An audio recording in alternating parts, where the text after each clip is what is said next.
الرحمن الرحیم الحمد للہ رب العالمین والصلاة والسلام علی اشرف الانبیاء والمرسلین الذی صاحب التاج والمعراج والبراق والکرم نافع البلاء والوباء والحیط والمرض والقلم اسمه مکتوب مکتوب منقوش باللہ والقلم جسمه مطهر مقدس منور في البيت والحرم والله يعصمه وجبريل خادمه والبراق مركبه والمعراج سفره سدرة المنتهى نبي الحرمين إمام القبلتين جد الحسن والحسين أبي القاسم محمد.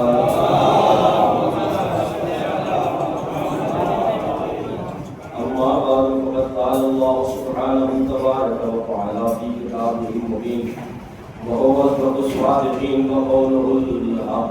بسم الله الرحمن الرحيم. يا أيها الذين آمنوا كونوا أنصار الله صلوات الله سلامتی مولا زمانہ پر بلند چاہیے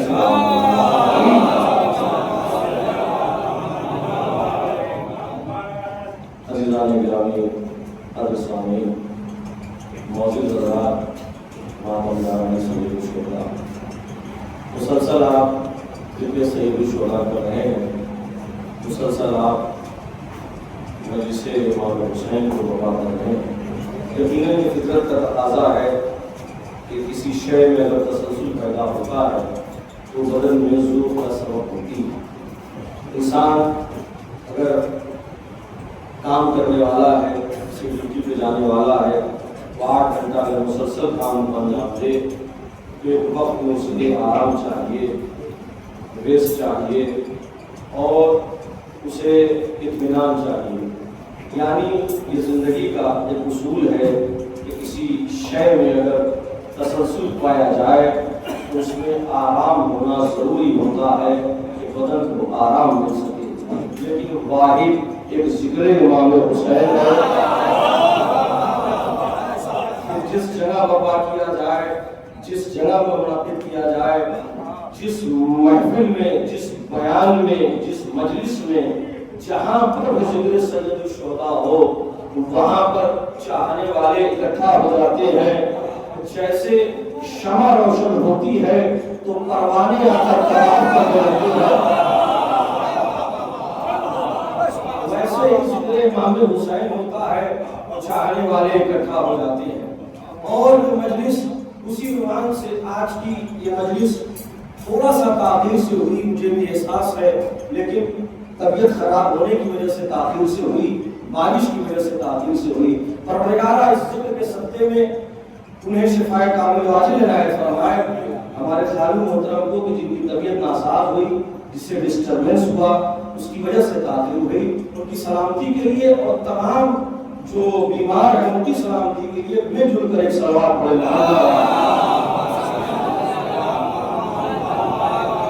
مل جل کر بلندترین صلوات پڑھیں. یہ کبھی کبھی اتفاق ہوتا ہے ایسا نہیں ہے کہ وقت ہمیشہ تاخیر سے ہی ہوتا ہے. لہٰذا میں بلا کبھی مجلس کا آغاز کر رہا ہوں. جس آیت مبارکہ کی تلاوت کا شرف میں نے کیا مسلسل اس سلسلے میں آپ کے سامنے کچھ باتیں کچھ معلومات پیش کرنے کی کوشش کر رہا ہوں جس میں خالق رب العزت ارشاد فرما رہا ہے صاحبان ایمان کو مخاطب کرتے ہوئے یا ایھا الذین آمنوا کونوا انصار اللہ اے ایمان والو اللہ کے مددگار ہو جاؤ اللہ کے ناصر ہو جاؤ. میں بات عرض کر چکا کہ اللہ کی مدد سے مراد یہاں پر دین کی مدد ہے دین کی نصرت ہے. عزیزوں میں ایک جملہ صرف کروں گا اور مجلس کا آغاز کروں گا کہ جو اللہ کا ناصر ہوگا وہی حق پر ہوگا. میں نے جملے کا صرف کیا اور میں اسی کے ارد گرد آپ کے سامنے مجلس کو ختم کر دوں گا. جو اللہ کا مددگار ہوگا جو اللہ کا ناصر ہوگا وہی حق پر ہوگا. اور حق کی صفت یہ ہے کہ جب حق آتا ہے تو باطل خود بخود فرار اختیار کرتا ہے. قرآن کی آیت ہے جعل الحق ذهب الباطل ان الباطل کان زہوقا کہ جب کبھی بھی حق آتا ہے تو باطل خود بخود فرار اختیار کرتا ہے. یعنی اور امام سے کسی نے سوال کیا کہ حق کیا ہے, حق کسے کہتے ہیں, تو امام نے فرمایا کہ حق اسے کہتے ہیں, حق اس شے کا نام ہے کہ باطل کے دربار میں جا کر حق بیانی کرنا سب سے بڑا جہاد کہلاتا ہے.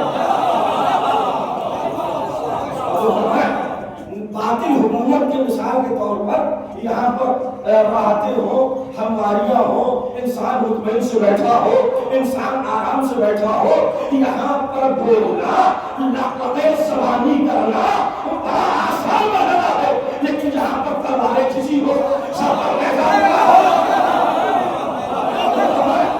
وہاں پر گفتگو کرنا ایک بڑا سخت مرحلہ ہے. اور امام نے فرمایا کہ سب سے بڑا شجاع وہ ہے کہ جو باطل کے دربار میں جا کر باطل کے سامنے حق بیانی کرے.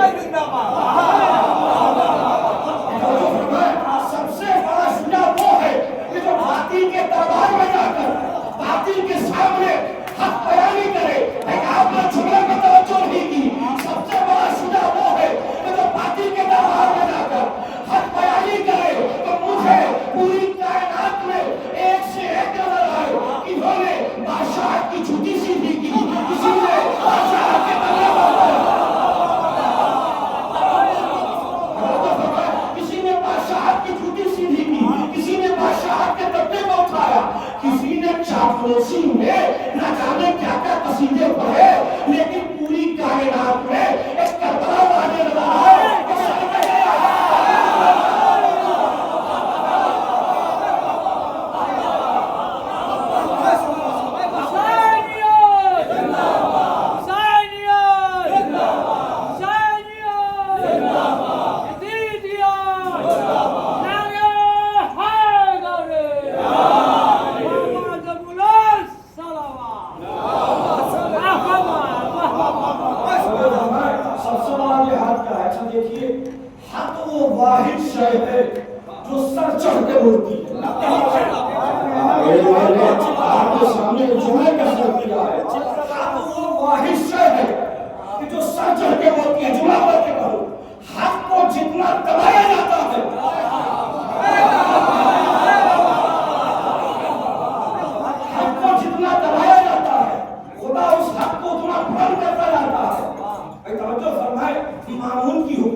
مامون کے کچھ چاہنے والے حواریوں ہماری اس کے پاس آئے, اس کے بیٹے کے پاس, اور آنے کے بعد کہا کہ چلو ہم تمہارے باپ دادا کی قبروں دیکھتے ہیں, ان پر زیارت پڑھنے کے لیے چلتے ہیں, اس پر فاتحہ پڑھنے کے لیے چلتے ہیں.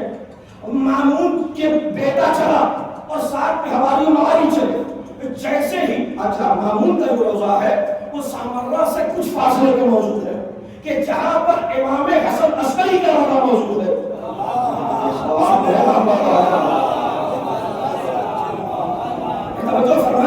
اب وہ چلے, جب چلے ہیں تو چاہنے والے بھی چلے ساتھ میں کہ ہم چل کر دیکھیں گے کہ کیا جاہو حشم ہے, کیا طاقت تھی, کیا روک تھا, اور بادشاہ تھا نا. جب وہ آئے تو آنے کے بعد کیا دیکھا کہ سامرہ کی سرزمین پر ایک روضہ ہے, جو ایک گنبد موجود ہے کہ جس پر چراغاں ہے, قرآن کی تلاوت ہو رہی ہے, قرآن پڑھا جا رہا ہے, لوگ زیارت کے لیے آ رہے ہیں, لوگ سود پر سود آ رہے ہیں. اس نے مامون کے بیٹے کی طرف مڑ کر دیکھا, ابن عباس اور عباسی حکومت کی طرف مڑ کے دیکھا. آپ تمہارے باپ دادا تھے, حاکم تھے, بادشاہ تھے, ان کے دربار پر آ کر بھیڑ لگنی چاہیے تھی. یہ ان کے دروازے پہ کیوں بھیڑ ہے؟ تو اس کا مشابل اس کے بارے میں موجود تھا. اس نے دنیا ماری اور مارنے کے بعد کہا کیا پتا ہے اس کے باپ دادا بھاتی پہ تھے, یہ حق ہے.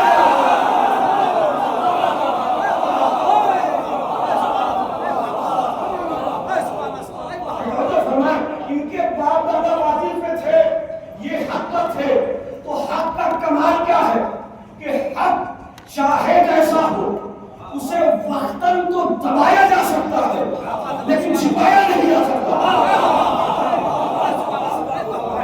وقتاً تو دبایا جا سکتا ہے لیکن چھپایا نہیں جا سکتا. حکومتیں آتی ہیں, حق کو دبا دیتی